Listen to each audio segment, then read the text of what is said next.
Hello students, welcome back. आज हमें देखना है सिविक्स के पॉलिटिकल पार्टीज चैप्टर का बचा हुआ पार्ट। हमने आपको बताया था इसमें दो ही टॉपिक बचे हैं। पहला चैलेंजेस टू पॉलिटिकल पार्टीज और रेस्ट आपका रिफॉर्म्स जो सजेस्ट किए जा सकते हैं इन चैलेंजेस या प्रॉब्लम्स को लेकर। तो चलिए शुरू करते हैं आज का वीडियो। सबसे पहला क्वेश्चन देखते हैं, what are the challenges of political parties. तो सबसे पहले इसे समझते हैं कि क्या क्या दिक्कतें हैं हमारे आज के जो पॉलिटिकल पार्टी सिस्टम जो है उसमें। तो सबसे पहली दिक्कत है muscle power. During the time of election, people who are powerful use their methods to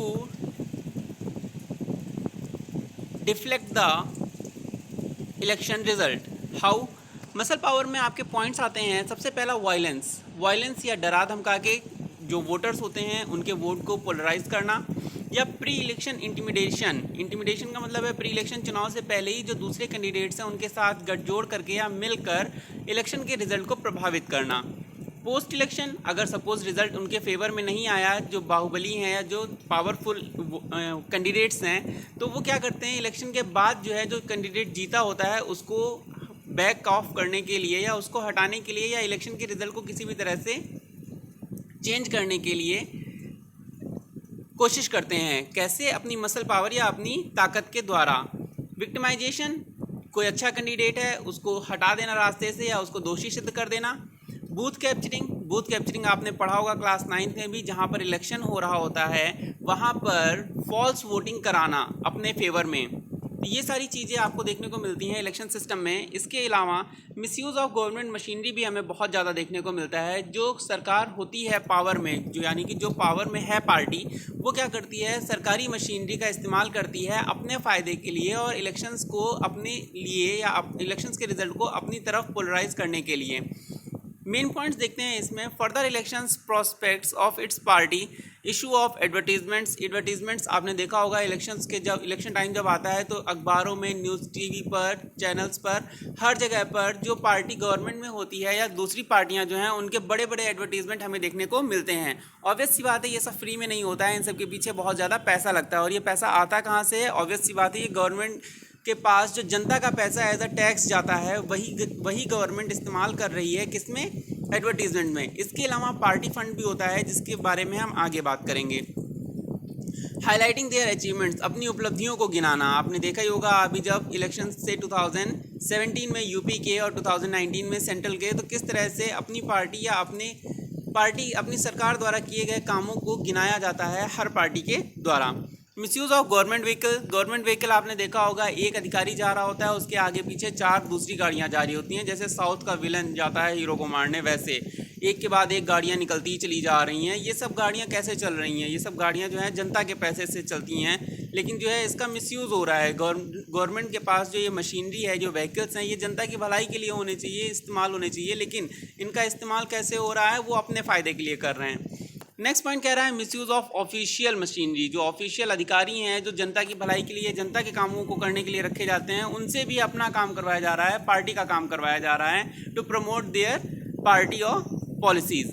misuse of public fund, जनता का पैसा, ये हमने आपको बताया, जनता का पैसा जो दिया जाता है एज अ टैक्स के रूप में भलाई के लिए इस्तेमाल किया जाए, उसका इस्तेमाल वो लोग अपने फ़ायदे के लिए, पॉलिटिकल पार्टीज अपने फ़ायदे के लिए करती हैं। नेक्स्ट आपको देखने को मिलेगा यहाँ पर क्रिमिनलाइजेशन ऑफ पॉलिटिक्स में कुछ साल पहले सुप्रीम कोर्ट ने लॉ निकाला था कि जिन कैंडिडेट्स के ऊपर आपराधिक मुकदमे सिद्ध हो चुके हैं उनको चुनाव लड़ने नहीं दिया जाएगा। लेकिन अपने यहाँ का जुडिशियल सिस्टम आपको पता ही है, आपराधिक मुकदमे सिद्ध होने में भी कई साल लग जाते हैं। तब तक वो अपराधी या वो नेता जिसके ऊपर कई अपराध के मुकदमे हैं वो आसानी से चुनाव लड़ता रहता है और पावर में बना रहता है, और अपनी उसी पावर का इस्तेमाल करके वो अपने ऊपर चल रहे मुकदमों को फाइनलाइज भी नहीं होने देता है। इसके अंदर क्या पॉइंट्स आते हैं देख लेते हैं। Criminals behind entrance of candidates to gain influence. जो भी कैंडिडेट्स होते हैं उनके पीछे क्रिमिनल्स, अगर क्रिमिनल खुद नहीं चुनाव लड़ पा रहे हैं तो वो अपने किसी एक कैंडिडेट को खड़ा कर देते हैं जिसके ऊपर कोई आपराधिक मुकदमा ना हो और वो उससे अपने काम करवाते हैं। Second, criminals money. चुनाव जीतने के लिए क्रिमिनल्स जो गलत तरीके से पैसे कमाए होते हैं उनका इस्तेमाल करते हैं। ये भी हम लोग पढ़ेंगे मनी मसल पावर में। इसके बाद नेक्स्ट पॉइंट आता है क्रिमिनल्स पॉलिटिकल प्रोटेक्शन। क्रिमिनल्स जो होते हैं उनको पॉलिटिकल प्रोटेक्शन दिया जाता है जिससे कि उनसे वो काम करवाए जा सकें जो चुनाव जीतने के लिए गलत होते हैं लेकिन ज़रूरी होते हैं। वोटर्स फोर्स्ड, जैसा हमने आपको मसल पावर में पहले बताया था, voters force to vote, voters को अपने फेवर में वोट करने के लिए फोर्स किया जाता है। इसके अलावा बूथ कैप्चरिंग हम पढ़ चुके हैं, फॉल्स वोटिंग या रिगिंग कराई जाती है जहां पर चुनाव पड़ रहे होते हैं वहां पर। इसके बाद नॉन सीरियस कैंडिडेट सबसे बड़ा इशू है, ऐसे कैंडिडेट्स जो हाफ हार्टेड, उनका मन नहीं होता है या बेमन चुनाव लड़ रहे होते हैं। अच्छे कैंडिडेट्स भी होते हैं लेकिन वो बेमन से चुनाव लड़ रहे होते हैं, जिसकी वजह से जो जनता है उसको नुकसान होता है, क्योंकि वो डिस्टिंग्विश नहीं कर पाती है between a good candidate and bad candidate, और वो बैड कैंडिडेट्स को फाइनली वोट कर देती है, जिससे कि गलत प्रतिनिधि चुनकर जनता द्वारा आ जाता है। या फिर कभी कभी ऐसा होता है कि जनता वोट ही नहीं करती है, कि वो सोचती है कि अरे अच्छा कैंडिडेट तो हार ही जाएगा, इसको वोट करके क्या फ़ायदा है, और जो जीत रहा है उसको वोट हमें करना नहीं है, तो चलो वोट करके ही क्या फ़ायदा, वो वोट ही नहीं करती है। पॉइंट्स क्या आते हैं इसके अंदर, कॉन्टेस्ट इलेक्शंस लाइट हार्टेडली, जो कैंडिडेट्स जिनको लग रहा होता है कि वो नहीं जीतेंगे, उनके पास उतना पावर या पैसा, उतना प्रचार प्रसार नहीं है उनका, वो लोग आधे मन से ही चुनाव लड़ते हैं, वो पूरी अपनी दम ही नहीं लगाते हैं। लूज डिपॉजिट्स, लॉस डिपॉजिट्स, कभी कभी ऐसा होता है कि एक निश्चित परसेंटेज अगर आपको वोट का नहीं मिला है तो आपके द्वारा जो सिक्योरिटी जमा की गई है वो जब्त कर ली जाती है, जिसे ज़मानत जब्त होना हिंदी में कहते हैं। इसके अलावा जो उनके द्वारा पैसा लगाया जा रहा है इलेक्शन लड़ने के लिए, जो फंड रेज किया जा रहा है वो भी उतना सफिशिएंट नहीं होता है। थर्ड पॉइंट कह रहा है use to split the votes by serious candidates, और इस तरह से वो अपने जो वोटर्स होते हैं, जो वो वोट कैंडिडेट्स को ना मिलकर जो दूसरे कैंडिडेट्स होते हैं उनके पास चले जाते हैं। इसके अलावा वोटर सिंडिकेट, वोटर्स जो होते हैं वो चुनाव में वोट ही नहीं डालते हैं, जैसा हमने अभी आपको बताया। लास्ट पॉइंट कह रहा है अनस्टेबल एडमिनिस्ट्रेशन, और इस तरह से प्रशासन व्यवस्था भी क्या होती है, अनस्टेबल होती है, क्योंकि कैंडिडेट्स कई चुनाव लड़ रहे हैं लेकिन उसमें से कई जो है वो जीतने के लिए लड़ ही नहीं रहे हैं, वो बस लड़ रहे हैं क्योंकि उनसे कहा गया है या पार्टी का प्रेशर है उनके ऊपर। इसको हम इस तरह से भी देख सकते हैं, सम मेन प्रॉब्लम्स यहाँ पर, जैसा फर्स्ट ये पिक्चर्स आपके सिलेबस में है इसलिए इनको याद रखिएगा, क्योंकि ये आपसे पूछी जा सकती हैं, तो आपको बताना होगा ये रिलेटेड है किससे, पॉलिटिकल पार्टीज के प्रॉब्लम्स या चैलेंजेस से। पहला फोटो आपको देख रहा होगा टॉप लेफ्ट कॉर्नर पर, मुबारक री इलेक्टेड। यहाँ पर आप देख रहे होंगे वोटिंग हुई है लेकिन वोट्स को गिना ही नहीं जा रहा है, और जो पावर में है पार्टी वो खुद को ही री इलेक्ट कर दे रही है। दूसरा पॉइंट कह रहा है seeing the democracy through the eyes of powerful people. जो पावरफुल पीपल हैं वो मसल पावर का इस्तेमाल करके लोगों को दिखा रहे हैं कि हाँ देखो डेमोक्रेसी है। अगर इसका सबसे बेस्ट एग्जांपल आपको हम बताएं तो बेस्ट एग्जांपल आपको मिलेगा क्लास 9 की बुक से 1999, आज से 20 साल पहले, जब पाकिस्तान में परवेज मुशर्रफ की सरकार थी तो उन्होंने क्या किया था, सारे कैंडिडेट्स अपने ही इकट्ठा किए थे और कहने के लिए इलेक्शन भी कराया था पाकिस्तान में, लेकिन वो इलेक्शन कैसे थे, फॉल्स इलेक्शन थे। कहने के लिए लग रहा था कि इलेक्शन हो रहा है, डेमोक्रेसी है, जनता द्वारा चुने हुए प्रतिनिधि आ रहे हैं, लेकिन सारे प्रतिनिधि जब एक ही पार्टी के खड़े हुए थे, एक ही व्यक्ति द्वारा खड़े किए गए थे और उन सबकी लॉयल्टी एक ही व्यक्ति के प्रति थी, तो वो जनता के लिए काम ही नहीं करेंगे, और ये कैसी थी, फॉल्स डेमोक्रेसी थी। एग्जाम्पल याद रखिएगा, फर्स्ट वाले का एग्जाम्पल आपको अफ्रीका दिख जाएगा। इसके बाद नेक्स्ट है अमेरिका का एग्जांपल यहाँ पर दिख रहा है, जेंडर इक्वलिटी। जब भी बात करते हैं नेता लोग तो हमेशा जेंडर इक्वलिटी की बात करते हैं, लेकिन जब अपनी पार्टी का लीडर चुनने की बात आती है तो वो, जैसा आप सभी को पता है, male dominating countries, mostly countries male dominating है और वो वहाँ पर मेल कैंडिडेट्स को ही प्रीफर करते हैं। कुछ कंट्रीज़ लेकिन अब हैं जहाँ पर फीमेल या वुमेंस को भी प्राइम पोजीशन या सबसे बड़ी पोस्ट उन्हें अब मिलने लगी है, लाइक न्यूजीलैंड, डेनमार्क एट्सेट्रा। इसके अलावा हम देख रहे हैं कैंपेन मनी, पैसे का इस्तेमाल करके वो सारी चीज़ें अच्छी करते हैं और वोट्स कभी कभी परचेज भी किए जाते हैं और वो गवर्नमेंट फॉर्म कर लेते हैं। इन सभी को डिटेल्स में देखते हैं हैंडमेड नोट्स के द्वारा। सबसे पहला पॉइंट कह रहा है political parties face following challenges in their working. First क्या है, lack of internal democracy.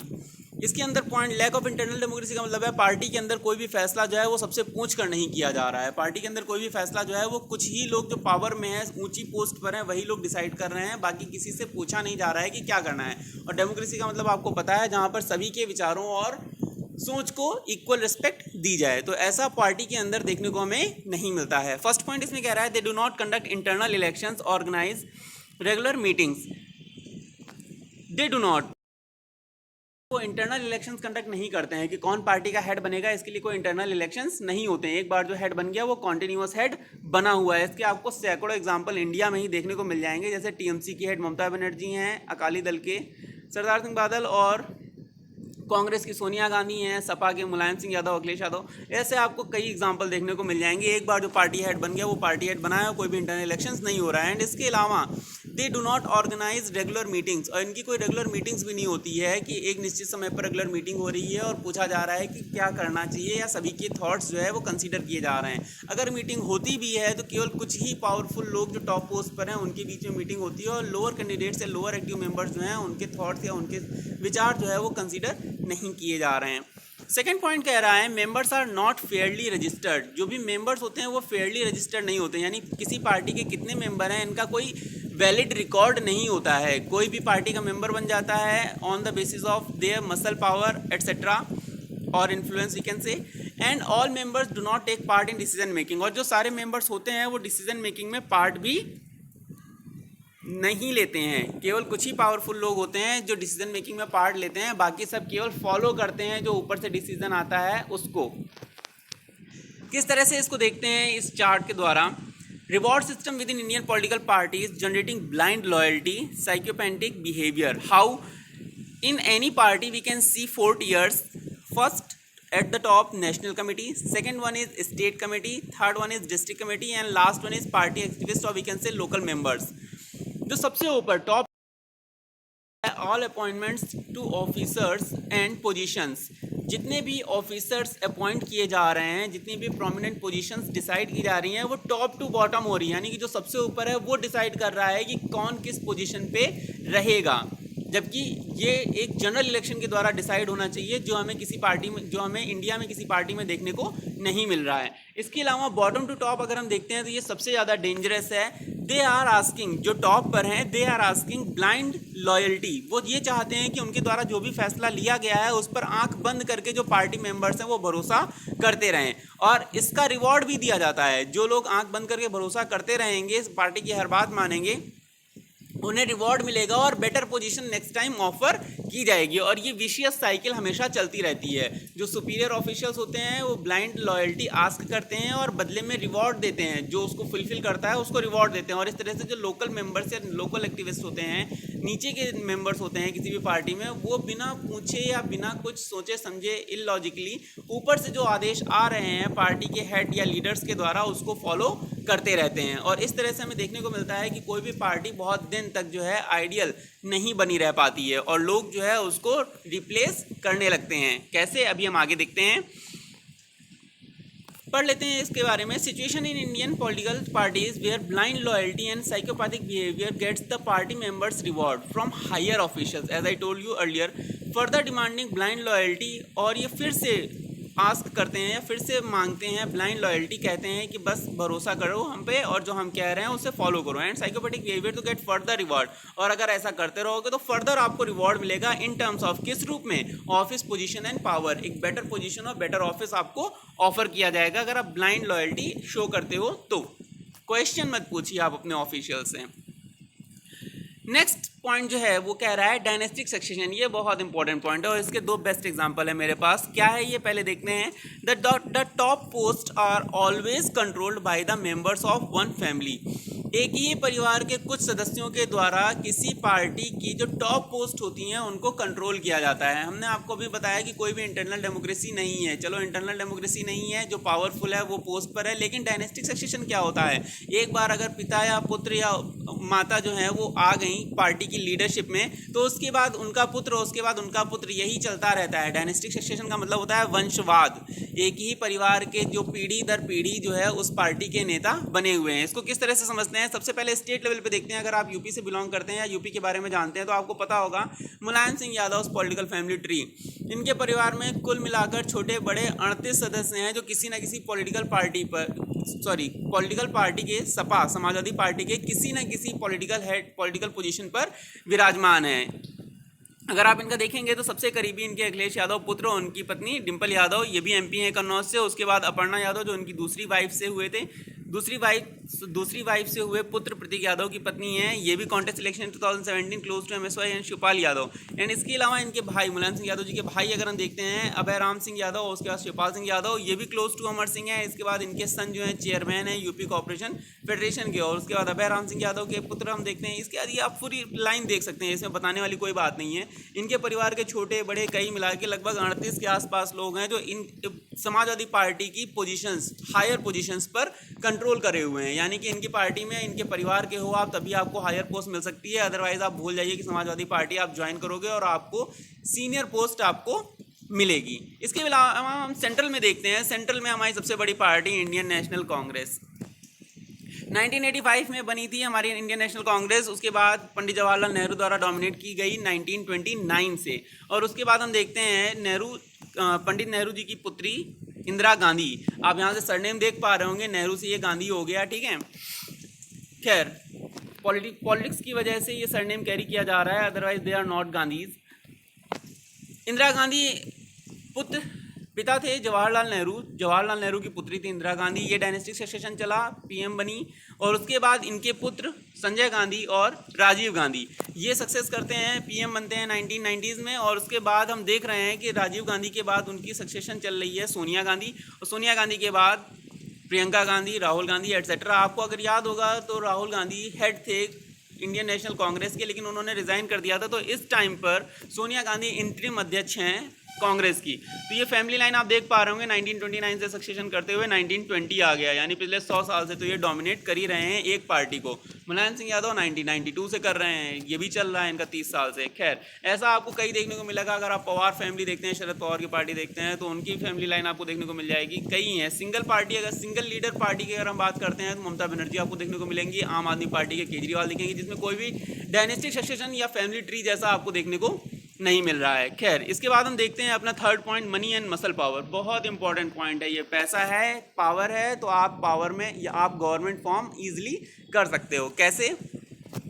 Elections are focused mainly on winning at any cost. Election जो है जब होते हैं तो एक ही उद्देश्य होता है किसी भी पार्टी का कि हमें चुनाव जीतना है और सरकार बनानी है किसी भी कीमत पर, चाहे उसके लिए पैसा खर्च करना पड़े, चाहे उसके लिए मसल पावर गूंस इस्तेमाल करने पड़े, रिगिंग करनी पड़े, बूथ कैप्चरिंग करनी पड़े, कुछ भी करना पड़े। दैट्स वाई पार्टीज, और यही कारण है कि parties try to nominate rich and influential candidates. Parties जो हैं वो कोशिश करती हैं कि वो ऐसे कैंडिडेट्स को टिकट दें, चुनाव लड़ने का मौका दें जो पैसे वाले हों और इन्फ्लुएंशियल, जिनका प्रभाव हो, जिनको बहुत सारे लोग जानते हों, जिनके ढेर सारे चेले हों, जो उनके लिए काम कर सकें दिन रात और इलेक्शन जिता सकें।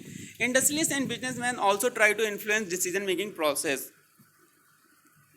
देखा ही होगा, अगर आपको थोड़ा सा भी नॉलेज होगा इस टाइम का सेंट्रल गवर्नमेंट का, तो सबको पता है कि अनिल अंबानी और बीजेपी का कितना क्लोज रिलेशन रहता है। इंडस्ट्रियलिस्ट और बिजनेसमैन जो होते हैं ये फेवरेबल पॉलिसीज़ बनवाने के लिए कभी कभी जो इलेक्शंस होते हैं उनको इन्फ्लुएंस करते हैं कि वो पार्टी जीते जो बिजनेसमैन्स और इंडस्ट्रियलिस्ट के फेवर में पॉलिसी बनाती हो।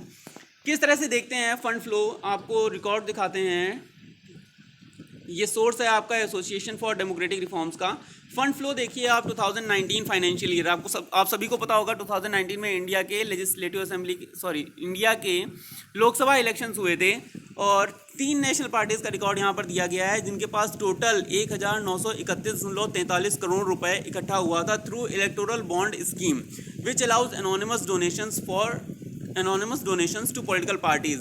ये इलेक्टोरल बॉन्ड स्कीम जो है इसके तहत किसी भी पॉलिटिकल पार्टी को एनोनिमस यानी कि गुमनाम तरीके से फंड पहुंचाया जाता है या फंड दिया जाता है और उसका रिकॉर्ड नहीं मांगा जाता है। द बीजेपी गॉट 1450.89 करोड़, यानी कि लगभग 1500 करोड़ रुपए आपको देखने को मिलेगा, सिर्फ बीजेपी को मिला है। और सरकार किसकी बनी है ये बताने की ज़रूरत नहीं है, आप सभी को पता है इस टाइम किसकी गवर्नमेंट है। जितना ज़्यादा पैसा उतना आसान है आपके लिए चुनाव जीतना। और किस तरह से आप देख पा रहे हैं यहाँ पर डायरेक्टली जनता को पैसे नहीं दिए जाते हैं, बल्कि जनता को ऐसी स्कीम्स बताई जाती हैं जो उनके लिए फ्यूचर में फाइनेंशियली बेनिफिशियल होंगी। आप यहाँ पर देख पा रहे होंगे इस कैरिकल्चर में इन न्यूज़पेपर में ऐसी योजनाएं और ऐसी स्कीम्स पब्लिश की जा रही हैं जो इनडायरेक्टली जनता को ये कह रही हैं कि आप हमें वोट दोगे तो हम ऐसी स्कीम्स लाएंगे जो आपको फाइनेंशियली या इकोनॉमिकली और ज़्यादा स्ट्रेंथन करेंगी। खैर ये जनता को डिसाइड करना होता है कि कौन सी स्कीम्स फिजिबल हैं और कौन सी स्कीम्स वाकई में उनके लिए बेनिफिशियल हैं, देश को नुकसान नहीं पहुंचाएंगी। लाइक लैपटॉप के लिए आप हर बार तो सपा को नहीं जिता सकते हो ना। खैर, इसके बाद नेक्स्ट पॉइंट कह रहा है D, absence of meaningful choice. ये सबसे बड़ी दिक्कत है हमारी इलेक्टोरल सिस्टम में, और हम कह सकते हैं कि पॉलिटिकल पार्टीज में हमारे पास गिनी चुनी पार्टियां हैं। अगर हम बात करते हैं देश पे, अगर पूछा जाए किसी से नेशनल पार्टीज के नाम बताओ तो आधे से ज़्यादा लोग सिर्फ दो ही पार्टी के नाम जानते हैं, कांग्रेस और बीजेपी। हमारे पास चॉइसेस ही नहीं है, हमारे पास उतनी ऑप्शंस ही नहीं है कि हम उनमें से बेटर ऑप्शन को चूज़ कर सकें। कहने के लिए तो मल्टी पार्टी सिस्टम है इंडिया में, लगभग 2398 पार्टियां हैं छोटी बड़ी जो इलेक्शन कमीशन के द्वारा रजिस्टर हैं, जिनमें से 8 नेशनल पार्टीज़ हैं और लगभग 52 रीजनल पार्टीज़ हैं, और बाकी 2300 से ज़्यादा 2300 से ज़्यादा अनरजिस्टर्ड पार्टियां हैं हमारे पास। लेकिन फिर भी हमारे पास मीनिंगफुल चॉइस नहीं है। How people can't even elect different leaders. लोग जो है वो अलग अलग लीडर्स ही नहीं चुन पाते हैं, because the same set of leaders, क्योंकि एक ही सेट बना हुआ है लीडर्स का जो एक के बाद एक खुद को बदलता रहता है। इस ऑप्शन को हम ईजिली समझ सकते हैं। यहाँ से कुछ लीडर्स हैं जिनको कंट्रोल किया जा रहा है दूसरी ऑर्गेनाइजेशंस के द्वारा। अगर आप इस इमेज को ध्यान से देखेंगे तो आपको समझ में आ रहा होगा, मनमोहन सिंह 2009 से 2014 तक कंट्रोल कौन कर रहा है ये बताने की जरूरत नहीं है। और दूसरी तरफ बीजेपी के नेता आपको दिख रहे होंगे जिनको कंट्रोल कौन कर रहा है, आरएसएस शायद, आई डोंट नो, ये आपको बताना है। दूसरा ऑप्शन आपको कह रहा है I have come out of this uncharted. दूसरा ऑप्शन कह रहा है कि लैक ऑफ लीडरशिप, एक अच्छा लीडर ना होने की वजह से हम चुन ही नहीं पा रहे हैं एक अच्छी पार्टी को। यानी कि हमारा एमएलए या जो हमारा लोकल कैंडिडेट है वो तो अच्छा है, लेकिन जो जिस पार्टी से वो बिलोंग कर रहा है उस पार्टी में कोई अच्छा लीडर नहीं है। सपोज हम एग्जांपल देते हैं उन्नाव कॉन्स्टिट्यूंसी का, तो उन्नाव कॉन्स्टिट्यूंसी में कांग्रेस की तरफ से अनु टंडन जी खड़ी हुई थी, लेकिन अगर हम बात करें तो इस पार्टी की जो सेंट्रल लीडरशिप है तो वही हमारे पास उतनी अच्छी नहीं है, जिसकी वजह से लोकल कैंडिडेट को भी नुकसान होता है और वो चुनाव नहीं जीत पाता है। इसके अलावा हम देखते हैं vote for me you don't get him. हमें कभी कभी एक ऐसे नेता को चुनना पड़ता है क्योंकि हम दूसरे नेता को नहीं चुनना चाह रहे हैं। सपोज यानी ए और बी दो पार्टियां हैं और हम बी को नहीं चुनना चाह रहे हैं, इसलिए हमें ए को चुनना पड़ रहा है। यानी ए भी अच्छा नहीं है लेकिन वो बी से अच्छा है, इसलिए हमें उसे चुनना पड़ रहा है।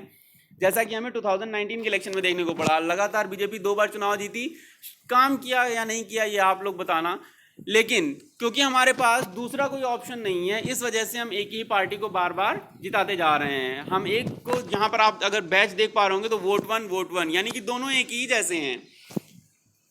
कभी कभी क्या होता है, 2 लीडर्स एक ही जैसे होते हैं, उनमें कोई डिफरेंस नहीं होता है और लोग जो है बस 19-20 का अंतर करके चुनाव में वोट दे देते हैं। तो अगर हम इस पूरे मैटर को सिंपल तरीके से समझें तो हम ये कह सकते हैं कि हमारे पास गिनी चुनी 2 या 4 पार्टियां ही हैं जो एक के बाद एक चुनाव लड़ती रहती हैं। अगर हम इस टाइम की बात करें, यूपी में बीजेपी की गवर्नमेंट है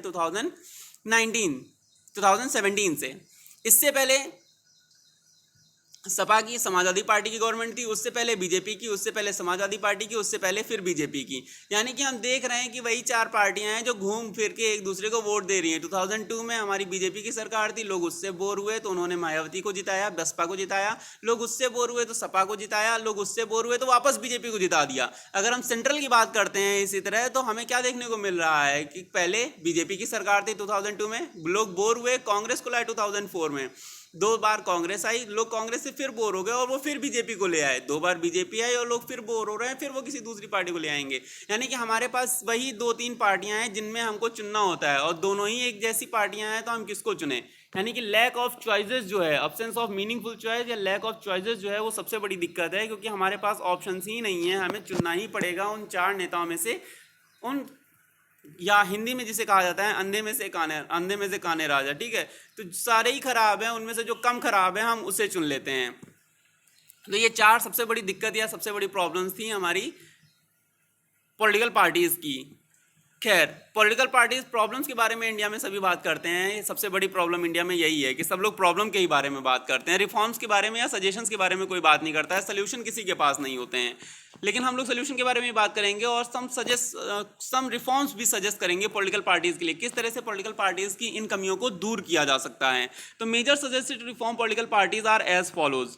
मेजर्स या उपाय जो हैं पॉलिटिकल पार्टीज को सुधारने के लिए, इन कमियों को सुधारने के लिए वो निम्नलिखित हैं। पहला क्या कह रहा है, रेगुलेटिंग इंटरनल अफेयर्स।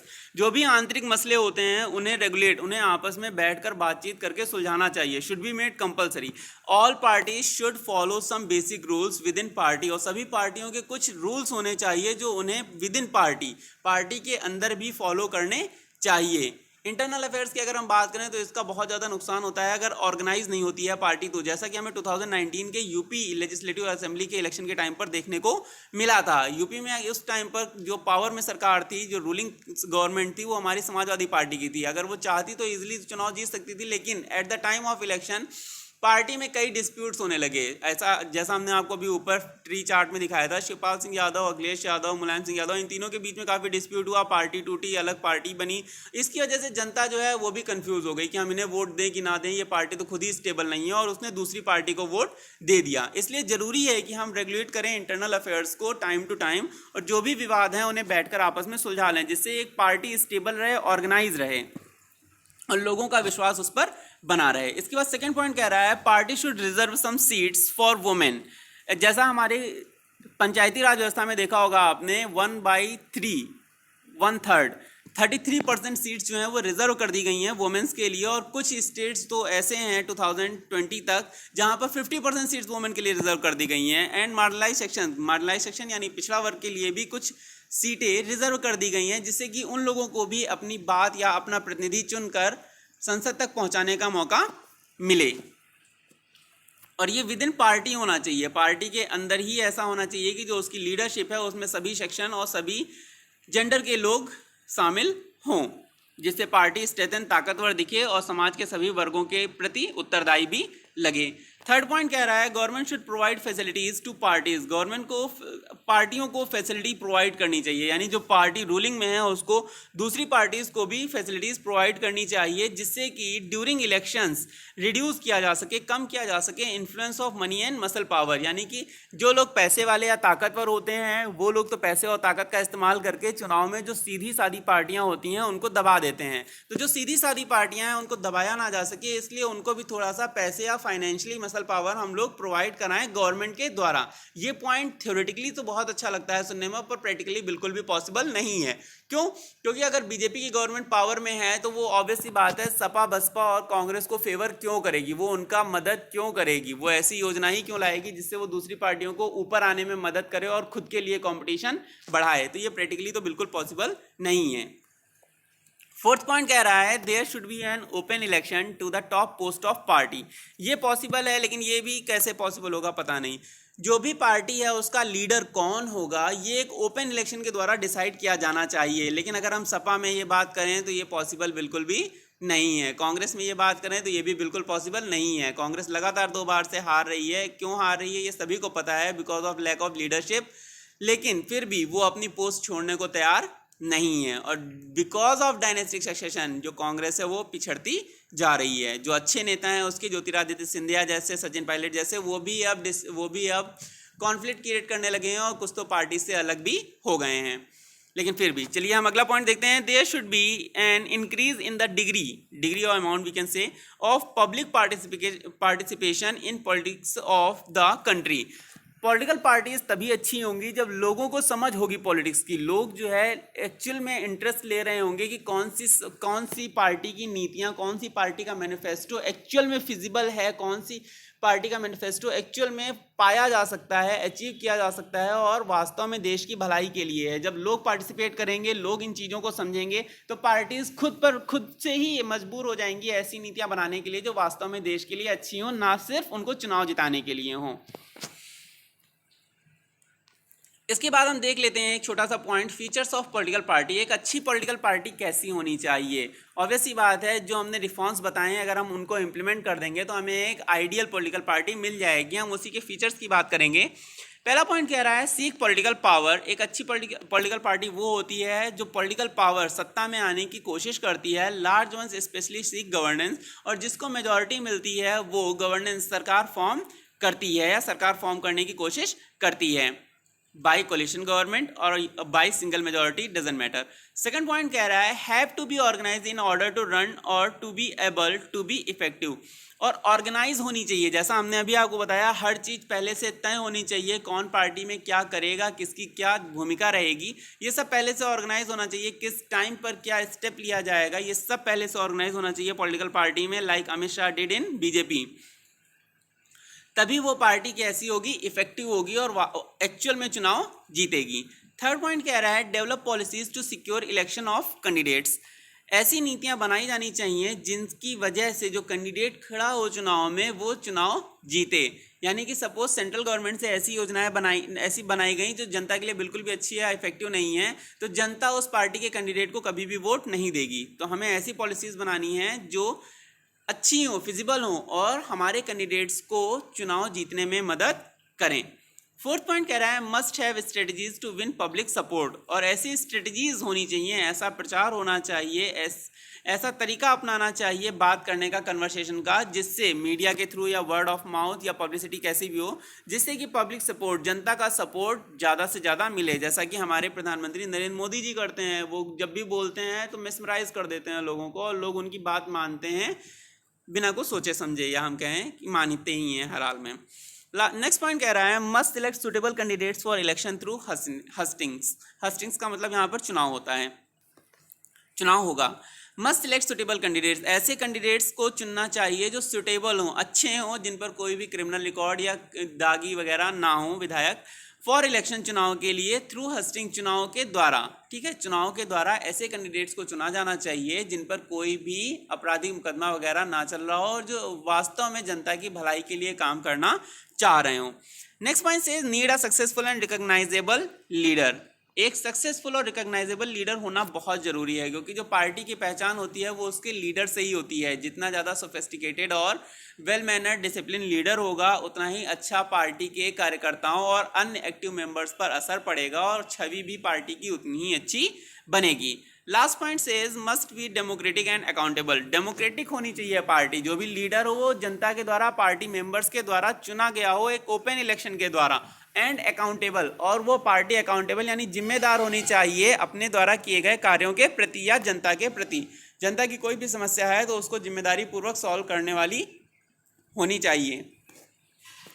इसके अलावा सम इंपॉर्टेंट मिसलेनियस पॉइंट देखते हैं। हमने आपको बताया था नेशनल पार्टी होने के लिए दो तरह की पार्टियां होती हैं, नेशनल पार्टी और रीजनल पार्टी। नेशनल पार्टी होने के लिए क्या क्या रिक्वायरमेंट्स होती हैं ये भी हमने आपको बताया था, एक बार जल्दी से रिवाइज कर लेते हैं। A registered party is recognized as national party only if it fulfills any one of the three conditions listed below. First one is a party should win 2% of seats in the Lok Sabha from at least 3 different states. अलग अलग 3 state से कम 2% seats आपको जीती हो किसी party ने, या फिर at a general election to Lok Sabha or Legislative Assembly, the party polls 6% of votes in any 4 or more states, and in addition, it wins 4 Lok Sabha seats. 4 लोक सभा सीटें जीती हैं उसने अलग अलग स्टेट्स में, या 6% ऑफ टोटल पोल वोट का मिला हो।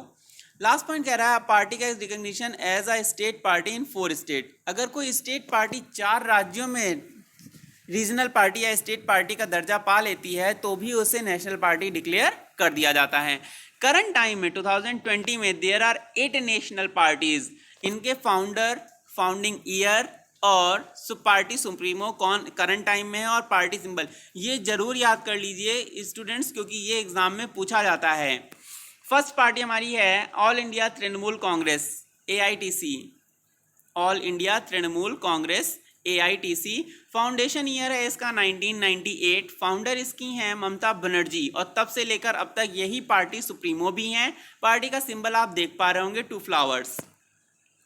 नेक्स्ट हमारी है national party Bahujan Samajwadi party, Baspa, BSP।